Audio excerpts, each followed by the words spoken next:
Hello everyone, my name is Dakoba and welcome back to Satisfactory. Today we're going to be continuing where we left off with our last episode and expanding our rocket fuel power plant that we've begun construction on in the Spire Coast at the northern edge of the map. Now, we're not going to be doing the whole thing today, it's still a huge project and it's going to take us quite a while, but we'll get another wing of it done and then we'll also start setting up logistics for how we can use the byproducts of that factory as part of our next component. For this we're going to be setting up a drone airport that'll allow us to easily move the plastic byproduct that we're producing at that refinery and take it to the site of our next factory, which is going to be a supercomputer. And we'll also be setting up the rest of the logistics for that factory so that in our next episode, we can begin construction and start moving into our phase 4 space elevator components. So let's head back to our refinery and see where we left off last time and what we have on deck for today. Let's get into it. All right, hello everybody and welcome back to Satisfactory. We are here at the start of our turbo fuel power plant. Now we set this up in our last episode and today we're going to be expanding it to cross the Spire Coast and access some of the rich resources over at the far side. Now the basic idea here is that we've got our sulfur, coal, our nitrogen gas, and our crude oil coming in. Now we've got a fairly simple setup here where we take the crude oil and refine it into heavy oil residue, which we then pair with some water to create some fuel using the diluted fuel alternate in this blender. That fuel plus the nitrogen gas, coal, and sulfur all go into another blender running the nitro rocket fuel recipe to provide all of the rocket fuel we need to power a bank of fuel powered generators. Now right now we are also producing some compacted coal with that, which we are sinking, and this we are going to redesign to make use of that in some coal powered generators, which you can see we've set up down at the end but haven't hooked up in this wing, and we're going to get started with a new wing here today. Let's go ahead and extend out this platform and then start taking a look at what we can do next.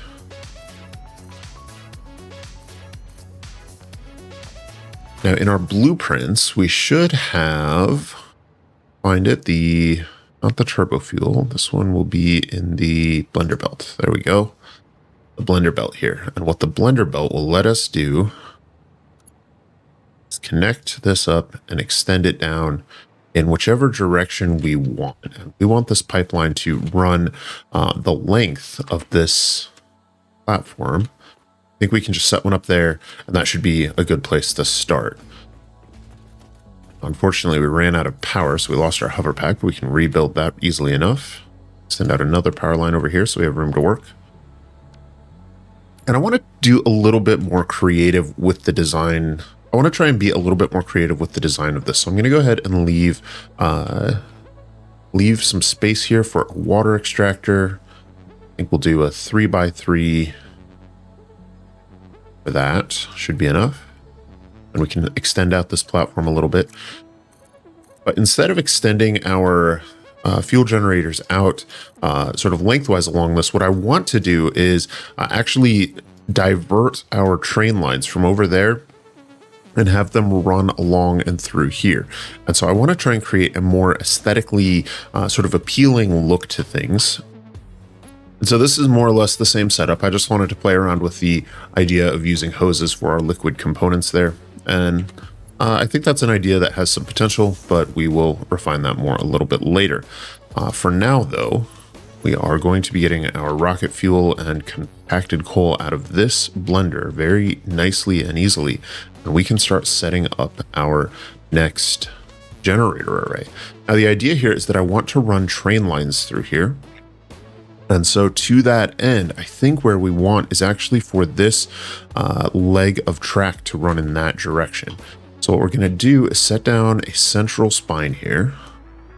And this time, instead of building this at ground level, we're going to, let's go ahead and make sure we have power out here so we have an easy time building. It's going to be a critical part of this. We're going to be doing this with an elevated platform so that we can run coal underneath to our coal powered generators. And then we will provide for water from extractors on the sides.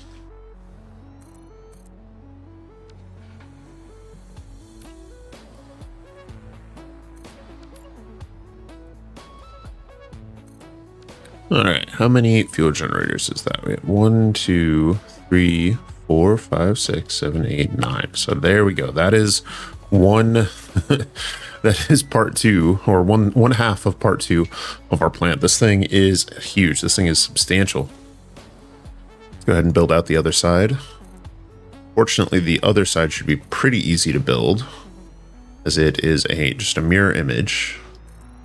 And the idea is that this top central area here, these 2 platforms will run the rocket fuel pipeline all the way along the middle of that, and then the lower down one, this lower foundation, will contain our coal and water distribution for the coal generators.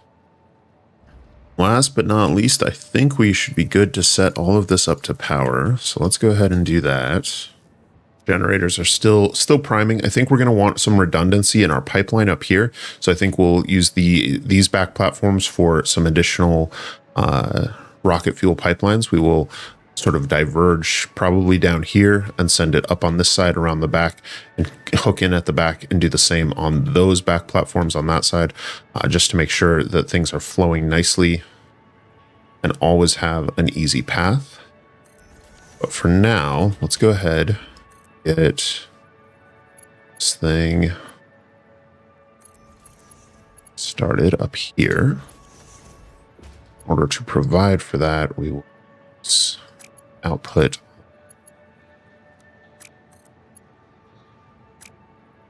Actually, I think we'll probably want to use a lift for this. So let's go ahead and grab one of our conveyor lifts here.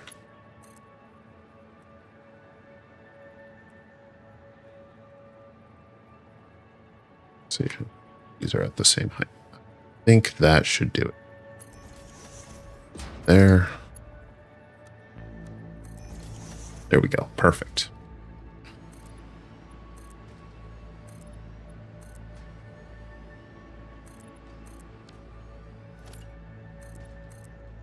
All right, and with this section of our power plant complete, the last thing we need to do is figure out how to handle this plastic byproduct that we're producing. Remember, we're taking the polymer resin and turning it into plastic by pairing it with some water here.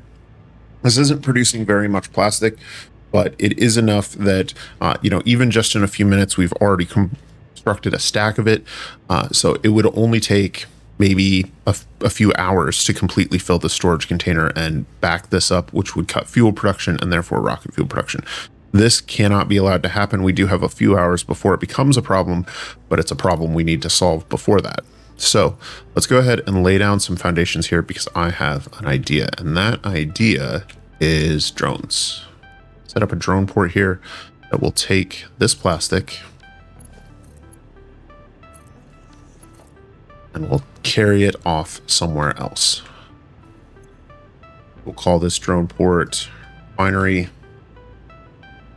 plastic fly 2, just like that. And with that, we now have a way out. What we'll need to do is set up a destination port for this that can sort of fly out here and fetch the plastic and then take it somewhere else. Now you'll notice I'm not placing a drone here. That's because we don't have a way to fuel drones here. We could, of course, divert some of this rocket fuel, even use the plastic to make the canisters, and that would work fine. But we actually have a battery supply that's sort of earmarked for drones anyways. And so instead, what we're going to do is set up a small drone airport that will gather up resources for our supercomputer factory. And so those drones will fly out to each of these locations, pick up that plastic and fly it home, and we'll be able to provide the batteries on site. Let's pop on over to that factory and take a look at what we have going on over there.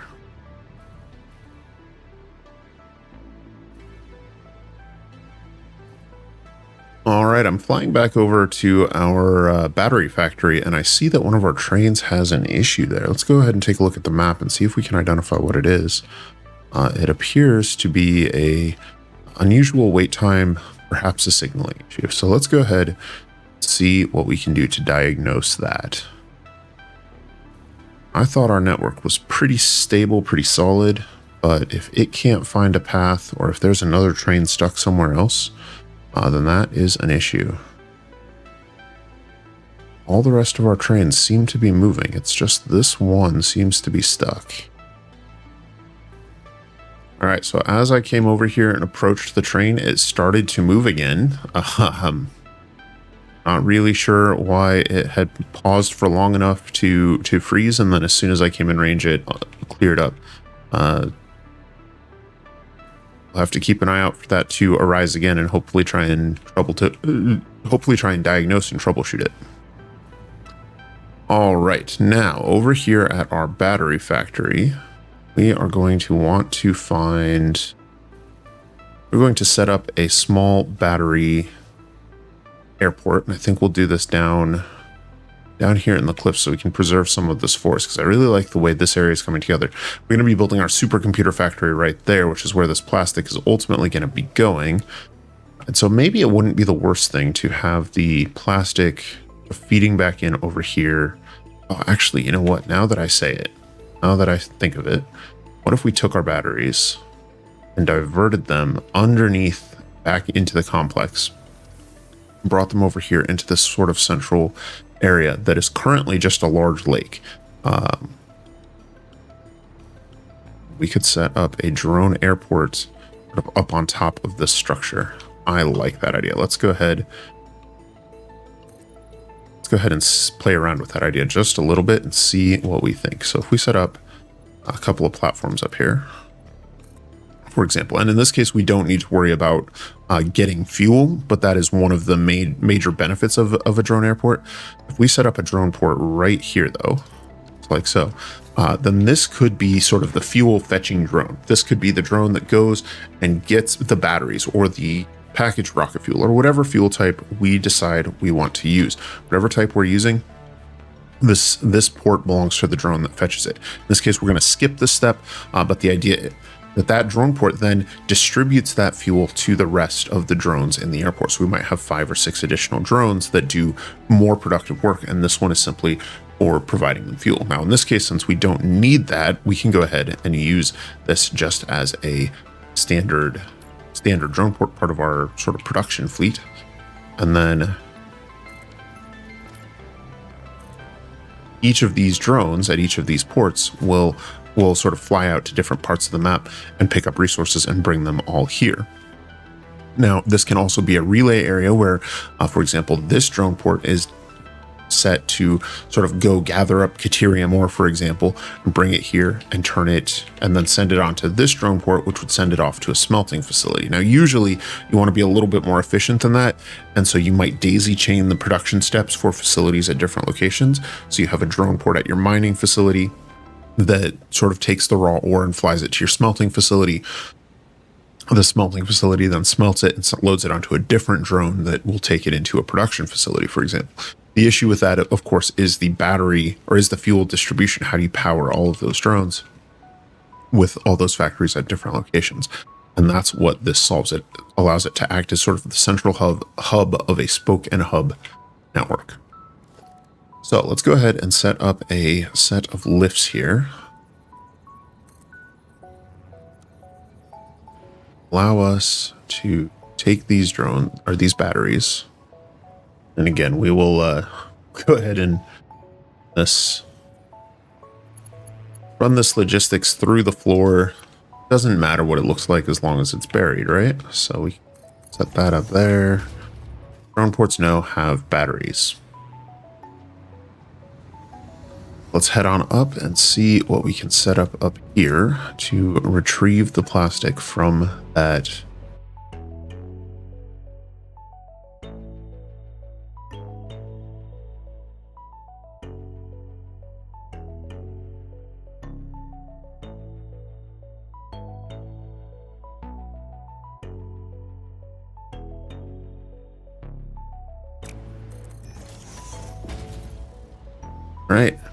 All right, we have fuel coming in. This is great. All right, so now our goal is to bring the plastic back to this location. So let's go back into transport, grab a drone here, and let's go ahead and recolor these. I think what we can do here is make our drone ports white. They're still going to have like sort of the black surface, the black top, but by giving them the white and orange, that will look good. And then what we can do is we can pair that with the blue for the drones themselves that park here. Will sort of be the nice nice way that it blends in with this location. Got the white and orange for the port and blue. So we'll go to plastic supply 2, which does not have a destination. That's fine. There's no drone there. It's not gonna happen. This drone should spin up, go retrieve plastic for us, and bring it here. All right, now we should be able to, as we expand our refinery over on the north, expand this drone port all the way down, fill up the central column here. I do want to make sure that we are making this look okay. So I think every 3 drone ports will set up an additional structure there, just to make it, look and feel supported. And then we can do some additional decoration on this later on as well. All right, now that this is up and running, I think our next step is going to be to set up some Caterium mining. So let's go ahead and see if we can't find a Caterium vein to work with here. Let's do a scan and see if there's any close by. Now we're mining some over by our coal power plant. That's currently providing our current sort of Caterium factory. But yes, we have another node not far away, just a few hundred meters. So let's pop on over and see what we can do with that. It's a normal node, but it might be close enough for us to make use of it nice and easily. Now, one of the advantages of using drones, of course, is that we don't have to do things close by. We can go anywhere on the map and find Caterium or to use. If we want to use something over in the Rocky Desert or down by the Blue Crater, for example, we can do that. But I generally want to build my factories in a way that they are extensible, that they rely on more localized resources. Since we're working in this area, we want to use the resources that are in this area so that when we go further afield, we have a full slate of resources to work with. We don't need to worry about whether or not the various resource nodes in the Rocky Desert might be used, because we have not done anything in that area yet. We know that everything over there is still intact if we use the local ones first. All right, here is this Caterium node. It's a normal node. Now, let me go ahead and see if I can run some numbers and figure out what we're going to do with this. All right, now I've gone ahead and set up a plan for a single supercomputer, 1 supercomputer per minute here in the Satisfactory production planner at satisfactorycalculator.com. And all I did for this is set up that I want to produce a single supercomputer. I chose the alternate recipes that I am going to be using. Importantly, that's going to be the Caterium wire, Caterium circuit board, and the plastic AI limiters, I think, are the most critical ones here. And that will allow us to produce supercomputers out of just Caterium ore and plastic. Now, to produce 1 supercomputer per minute, we are going to need 214 Caterium ore and 127 plastic. Now, we're not producing 127 plastic yet, but that is well within the bounds of our refinery, especially given that there's a huge amount of crude oil there. The plastic is not really a concern. As we start to set up additional wings, we can sort of combine the plastic from all the different wings to bring that over. And then if we're still short, we can bring in more. Instead, the limiting factor here is going to be Caterium. This is going to take a huge amount of Caterium ore. So let's go ahead and drop down a miner here and see just how much we can get at this time. Now, we're not far from unlocking the Mark III miners, and that may be something we want to investigate in. But if we overclock this fully, we would be producing just 300 Caterium ore per minute. And so we're going to want to find a way to extend that. Now, if we go back into game and we take a look at this, we are not that far from water. And so I wonder, my original plan had been to convert this Caterium ore into Caterium ingots on site and then fly the Caterium ingots in. Now, we can't go all the way into quick wire because we want some of those Caterium ingots to be used for wire themselves, which is directly from the ingot recipe. But if we fly the ore over, then maybe we can use some of the water on site to extend our Caterium ore using the Caterium, using the pure Caterium ingot recipe, which will sort of combine it with water to increase the amount of Caterium we get out of it. So I think that is going to be our plan. In order to accommodate that, let's go ahead and set up some foundations and set up a drone port here, and then we will go ahead and bring in this Caterium ore back to where we were at before.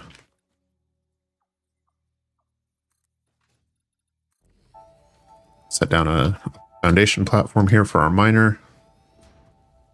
And looks like we will need to clear out some of this stuff. You never finish with clearing out the various resources. Some of it always has to be removed by hand.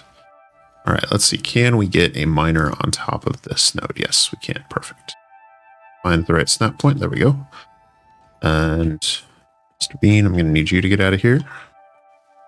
There we go. Perfect. I think we're going to need one more.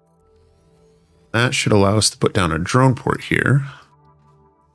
Go ahead and just run some power back, and this should start working for us just as soon as it is ready to spin up. So let's go ahead.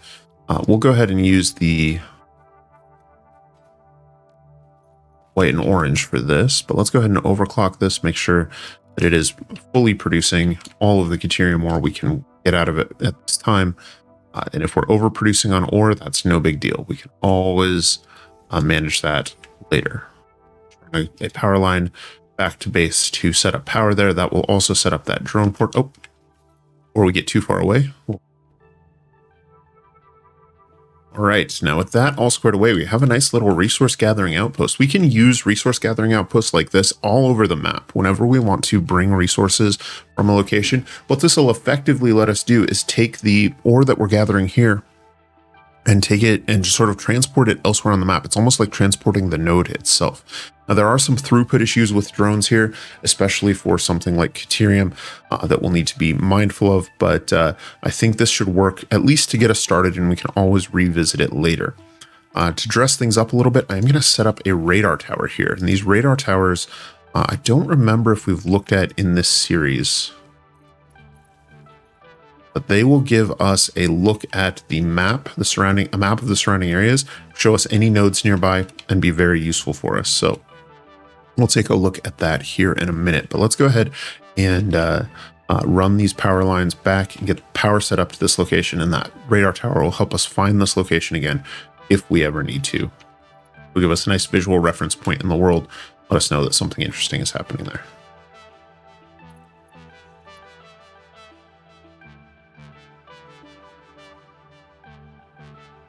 All right, there we go. All right, so with power connected, we can actually see the effect of that radar tower by opening our map. And look at that. We can now see all of the resource nodes that are within range of this radar tower. We can also, I think, select this radar tower if we can get to it. Maybe we have to be looking at it, but we'll also be able to see how many drop pods are within range of it, how many power slugs, how many Mercer spheres and summer sleeps, all of the collectibles within range of that tower will be able to look at. Let's actually pop back on over and take a look at that, because I think that's worth taking. I think that's worth taking a minute to discuss as part of this series. Is that it is these radar towers are sort of the in-game way to unlock advanced mapping information if you are a completionist and want to gather everything without having something like a external website to help you. All right, so here at this tower, we can actually see the actual range of the tower, and we can see all of the resources that are left within it. So there are 13 uncollected Mercer spheres here, another summer sloop, and 109 power slugs. Now, a bunch of those power slugs are going to be up in the Spire Coast because we're close enough to that. But if we are a completionist and want to try and get them all, that's where we can start looking. The summer sleeps are more interesting. Unfortunately, we don't have more information about where they're at, but we can use sort of triangulation as we start to burn through them. So for example, if we are fairly confident we've gotten all the ones out of the Spire Coast, then we can set up another tower in the Spire Coast. They'll create an overlapping circle there, and we can see what might be within the two overlapping circles.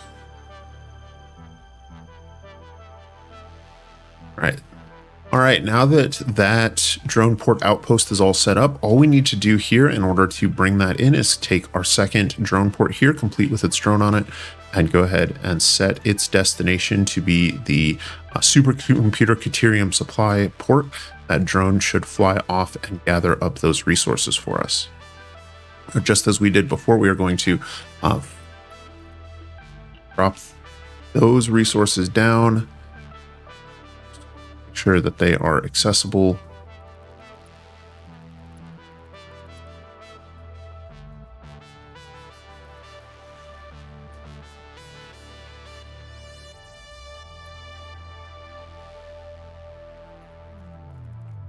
In this case, I think what we may do actually take this and have it go out the other way.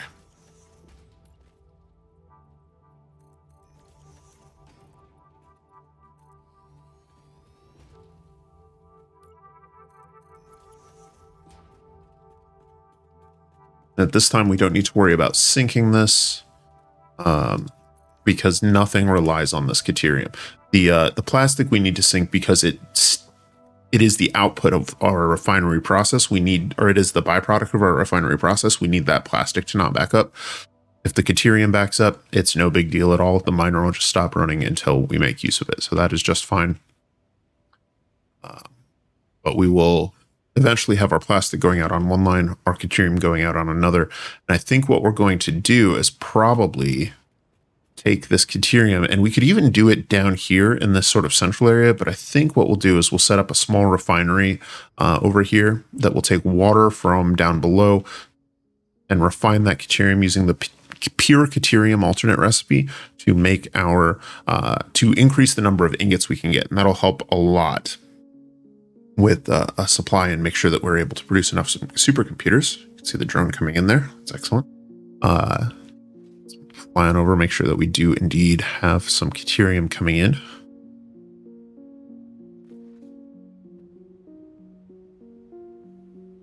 And we can continue to expand this drone airport as much as we need to. In the event that we don't end up using all of the space or all of these batteries here, we can also take one of these drones and use it as a battery transport to another drone hub somewhere else.